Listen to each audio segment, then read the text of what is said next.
Bonjour à toutes et à tous, salut Thibaut. Salut Guillaume. Aujourd'hui on vous parle d'un film qui sort sur Netflix 21 octobre, ça s'appelle Rebecca. C'est un film de Ben Wheatley que tu apprécies, hein. C'est un réalisateur qui a fait 2-3 petites choses sympathiques. Rappelle-nous un peu son résumé. Il a fait un excellent film de genre qui s'appelle Kill List, que je vous conseille énormément. Il a fait un des segments de The ABCs of Death, et puis il se fait encore remarquer aussi quelques années plus tard avec High Rise, film adapté du roman de James Ballard avec Hiddleston, ouais. Pardon ? Hiddleston, c'est ça ? Avec Tom Hiddleston, tout à fait. Et puis l'année suivante, Free Fire, un film complètement foutraque d'une certaine façon, mais dans un bon sens, puisque c'était une grosse fusillade dans tous les sens, avec un très très chouette casting. Déjà une affiche qui ressemble un peu à Kick-Ass, donc ça donnait le ton. Oui, complètement. Et franchement, le casting était vraiment très très très cool. Il y avait Brie Larson, Cillian Murphy, Armie Hammer, Charlton Copley. Enfin bref, pas dégueu, hein. Pas dégueu. Et on le retrouvera. Enfin, il a fait d'autres choses qui sont passées un peu plus inaperçues depuis, mais son prochain gros film après Rebecca, ce sera Tomb Raider 2. Pas mal. Donc, avec Alicia Vikander. Mais entre-temps, voilà, il a fait une nouvelle adaptation de Rebecca, donc le roman de Daphné du Maurier, qui avait aussi écrit Les Oiseaux. Qui sont tous deux, qui ont tous deux été adaptés par un célèbre Alfred Hitchcock. Et oui, tout à fait. Rien que ça. Oui. Là, du coup, c'est une sorte de revisite, remake. Rebecca de Hitchcock, Oscar du meilleur film en 1940 quand même. On le précise. Pas dégueu. Et donc, on précise bien une nouvelle adaptation du roman de Daphné du Maurier, parce que ce n'est pas juste un remake du film d'Hitchcock. Donc remake de ce film-là, ou nouvelle adaptation, avec Lily James et Armie Hammer et Christine Scott Thomas. Ça fait un beau trio, une belle petite brochette d'acteurs. Ça raconte quoi, Rebecca, pour ceux qui ne connaissent pas le film ? C'est un jeune couple marié qui s'installe dans un domaine familial en Angleterre. Et donc c'est surtout la femme qui vient s'installer en fait dans le domaine de son époux. Et elle est poursuivie en fait par une ombre un peu obsédante, qui est celle de la première femme défunte de son mari. Quelle ambiance ! Je propose qu'on écoute tout de suite un extrait de la bande-annonce. The terrace is for guests only. Monsieur, the young lady will be joining me. What did you do? I'm a lady's companion. Maxim de Winter. His wife died last year and is in dire need of company. I'm Monsieur de Winter. What are you doing? Oh, you'll see. This week. I'd like to never forget it. Come to Manderley. I'm asking you to marry me, you little fool. Mrs. de Winter, may I present Mrs. Danvers? Welcome to Manderley. Alors Thibaut, un film Netflix, tu sais bien ce qu'on dit avec les films Netflix, ça passe ou ça casse. Est-ce qu'ici, comme on a pu un peu le préfacer avec le talent du réalisateur Ben Wheatley, on a justement une belle petite trouvaille ? C'est plus complexe que ça. Je n'irai pas jusqu'à bêtement te répondre oui ou non.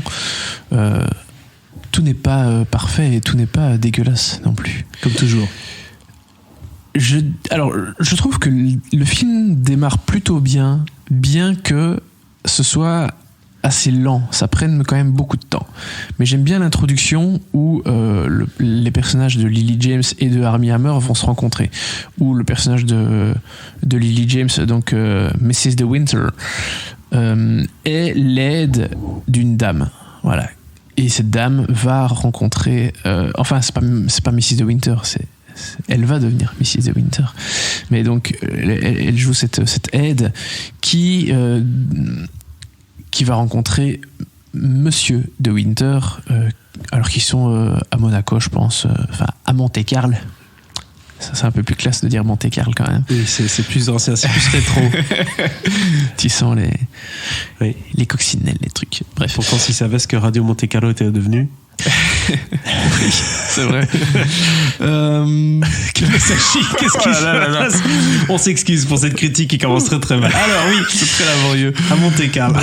Et alors que la dame pour laquelle le personnage de Lily James est dame de compagnie va mal, elle va se rapprocher de ce fameux Mr. de Winter, qui est un peu la coqueluche de l'aristocratie anglaise, si je puis dire. Armie Hammer, quoi. Voilà, Armie Hammer, très classe. Beau gosse, classe. Et puis voilà, ils vont se rapprocher. Et donc tout ce préambule, je le trouve très intéressant parce que Armie Hammer est donc veuf, vous l'aurez bien compris.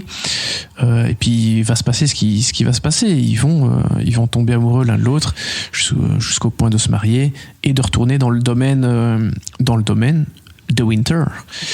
Et voilà, j'aime vraiment bien cette première partie qui est bien construite, un bon setup, mais je trouve ouais. qu'elle prend peut-être un peu trop de temps par rapport à tout ce qui va suivre en fait. Parce que je pense que cette première partie cette introduction d'une certaine façon, prend déjà au moins une bonne demi-heure sur les 2 heures de film plus ou moins. On peut déjà peut-être faire un premier parallèle avec les films d'Hitchcock alors du coup, qui ont cette caractéristique de prendre pas mal de temps au démarrage. Oui, mais enfin, je viendrai. On fera cette comparaison plus tard si tu veux bien. D'accord. Malgré tout le respect que j'ai pour Ben Whitley. Mais je trouve que déjà t'as du mal à vraiment rentrer dans le truc, dans l'histoire qui va se développer par la suite parce que ça prend trop de temps au début. Et du coup, je trouve qu'il y a un gros ventre mou après 1h15, 1h20. Jusqu'à encore au moins 1h40. Et la fin repart bien par contre. Parce que voilà, il se passe pas mal de choses. Dénouement, quoi.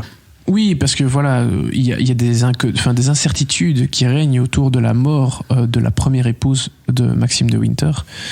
Et il y a toujours, d'une certaine façon, l'âme et la présence de sa première femme qui rôde en quelque sorte, en tout cas qui rôde dans le domaine, si je puis dire. Il y a une intendante, une maîtresse de maison, si je puis dire, qui s'appelle Mrs. Danvers, incarnée par Christine Scott Thomas dans le film, qui a suivi Rebecca, qui est donc le nom de la première épouse. Elle a suivi Rebecca pendant toute sa vie. Donc, elle voit cette nouvelle épouse débarquer sur ses terres et sur les terres de son ancienne maîtresse. Voilà, donc forcément, il va pas y avoir beaucoup d'amis-croches entre les deux, quoi. Possessivité, petit regard. Voilà. C'est qui cette nouvelle qui vient prendre peut-être une partie de l'héritage de la famille et rentrer, voilà, etc. Et elles vont se faire des sales coups un peu. Tu vois, un peu humiliées. Mauvaise ambiance, quoi. Genre, je te conseille un truc parce que j'essaye d'améliorer la situation, de faire que tu te sentes bien, mais en fait, c'est une espèce de petit poignard dans le dos juste pour t'humilier, parce que voilà, forcément l'autre, elle croit en toute en toute bonne foi, elle fait confiance à Danvers. Oui, elle est accueillie dans la famille. Mais bien sûr. Mais donc voilà, les relations vont être un peu compliquées et jusqu'au point jusqu'au moment où ils vont élucider complètement cette affaire qui, pour beaucoup, était déjà réglée en fait. Mais alors, pas complètement. On a l'ambiance du film, on a le défaut du deuxième acte qui est un peu mollasson, c'est comme 2 heures de film. Par contre, le trio d'acteurs, on parlait un peu de Christine Scott Thomas. Est-ce que Armie Hammer et Lily James justement se font des beaux échanges là-dedans? Oui. Je trouve que les deux font un couple assez convaincant. Il y a une certaine alchimie, je dois le dire. De l'autre côté, il y a Christine Scott Thomas qui fait vraiment cette maîtresse de maison avec une poigne de fer. Avec son regard. Christine Scott Thomas, elle est géniale parce qu'elle a cette faculté d'être parfois très enjouée, etc. Limite décalée si elle veut. Mais elle a aussi un côté très sombre et vraiment pour jouer une maid à l'anglaise, elle est parfaite, quoi. Ouais. Et donc ça, ce côté-là, elle gère parfaitement et c'est assez délicieux de la voir faire ce genre de rôle. Et il y a aussi Sam Riley, ça fait un moment que je l'avais pas vu au cinéma, je pense, qui incarne Jack Favell, un personnage qui va un peu semer le trouble justement dans cette enquête.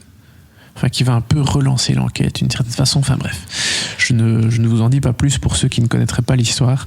Vous le découvrirez par vous-même. Écoute, du coup, c'est quand même un avis assez positif, malgré le fait qu'il y ait quelques longueurs et qu'on aurait pu un peu couper dans ces 2 heures de film et comme tu le disais, garder quand même une partie du setup qui était un des meilleurs éléments du film, cette espèce d'atmosphère, cette espèce de mise en bouche avant qu'elle arrive dans la maison, et puis hop, aller plus vite vers la fin du film. Qu'est-ce que tu lui donnerais comme note à ce film-là, du coup, Rebecca ? Alors, attends, avant de donner la note, encore petite chose, parce que tu parlais d'Hitchcock et je suis pas rentré dans le. Je suis pas rentré dans l'art, effectivement. Le film d'Hitchcock faisait près de 3 heures, si je dis pas de bêtises. Et c'est quand même rythmé un peu autrement que ceci. Alors, malgré le fait que j'aime beaucoup Ben Wheatley et voilà, même ses films un peu moins bien, j'ai tendance à les aimer. Ici, voilà, je trouve qu'il a quand même quelques défauts, certaines scènes qu'il n'arrive pas à bien dynamiser. Voilà, notamment ce ventre mou au milieu du film dont je parlais. Par contre, bon, il y a des séquences qui sont très très bien filmées. Hein. C'est pas n'importe qui. Ben Wheatley essaie quand même d'utiliser une caméra, donc tout n'est clairement pas acheté en termes de mise en scène, en termes de photographie, de décor, etc. Donc voilà, il y a vraiment de bonnes choses, mais c'est quand même pas Hitchcock. Voilà. Et du coup, j'étais parti sur quelque chose d'un peu plus négatif. Je pense, au départ, j'étais plutôt parti vers une étoile, mais je pense quand même peut-être pousser à 2. Voilà. 2 étoiles du coup pour Rebecca, un film disponible dès ce 21 octobre sur Netflix.